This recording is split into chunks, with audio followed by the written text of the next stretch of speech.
The last report I saw said there are approximately like 1.03 million high school football players each year. How on earth do you all get that down to the number that you need? Like, I think you take the top 100, right? Yeah, top 100, and then Under Armour gets 100. So out of that 1.3, now you got to figure 1.3. There's probably 250 to 300,000 seniors, Yeah. right? So it makes it a little bit easier. But I have fun all the time when I run into NFL scouting department guys, and I go, man, your job's easy. It's already weeded down for you, to the top 300 to 400 players are going to get drafted, right? And stuff. And you just got to pick the right one out of the 300 or 400. I mean, my selection committee has to get it right out of 300,000. And the tough thing becomes, you got a running back in Massachusetts that has 3,000 yards in his junior year and 36 touchdowns. And you got a running back in Florida or Georgia that has 850 yards and 10 touchdowns.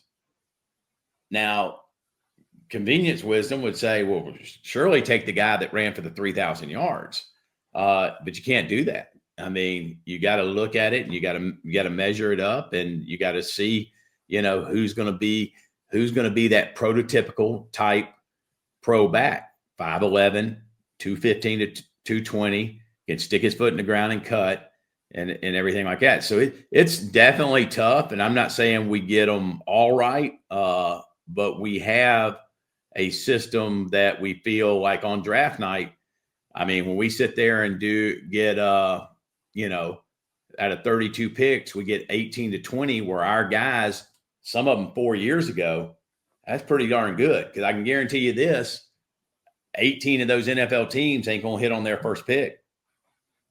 It just doesn't happen and everything. And so, it's definitely harder. I have a much respect. I don't know. I'll give you a few names out there that you guys have probably heard of. Barton Simmons, now the general manager of Vanderbilt Commodores football. The absolute best I've seen in this business if you give that guy a pen and piece of paper and a film and say, hey, Barton, go evaluate these guys for me. He's the one that took a chance on Christian McCaffrey. He's the one that took a chance on Sam Darnold. I mean, and those are just two names. He just kept getting them and getting them and getting them. So it's no surprise to me that they've got him and Clark got Vanderbilt turned around. He's extremely good. Rusty Mansell has a great eye for running backs. He called me one year. Todd Gurley was a senior. Todd had been hurt his junior year, so he didn't have a lot of stats. He played in the bowels of North Carolina. I mean, he wasn't in Charlotte, way out in the country. And he called me and he said, hey, I'm up at this game in North Carolina. And this kid, he's grown and he's tearing it up. You might want to take a look at him. It was Todd Gurley. And so Rusty Mansell's a good one. Brandon Huffman is extremely good with 247 Sports. Chad Simmons from On3 has a great eye for talent.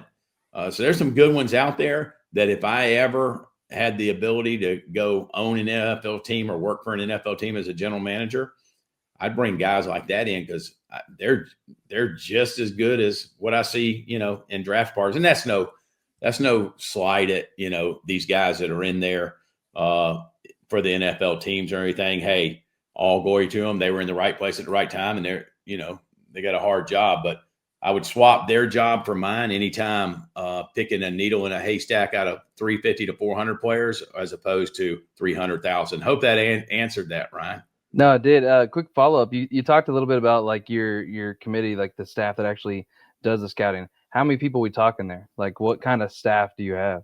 Well, on the selection committee, we have 8 of us, and to keep it smart. But outside of that, we're partnered with 24/7 Sports, who has people on the ground in every region, right? I mean, I think they got 6 guys in Texas, 3 in Georgia, 3 in Florida. Andrew Ivins is another good one that gets out and sees people. Steve Wilfong, that was with 24/7 Sports for a while. He's now with On3. Was a good one. But we use 24/7 Sports because they got so many legs on the ground And if we want to see a kid, we'll send them to a game, assign them to a game, because our 3 rules of thumb are seeing them on film, seeing them in camp in person. That's huge to see them on the hook in person at a camp, and then see them in person and play. And I mean, huddle is so misleading.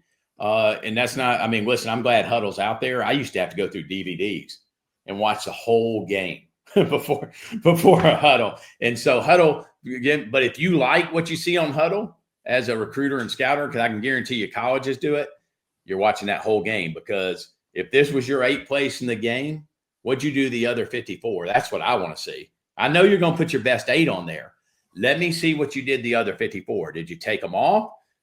Did you win half the reps and lose half the reps? Did you hustle, outside did you hustle when the ball was backside and everything? So that's generally speaking what you do, but you need to see those 3 things. You got to, we all, before a kid comes on the deal, either one of us out of the, selection committee or our extended guys on the ground have seen him in person, seen him at a camp, and seen his film.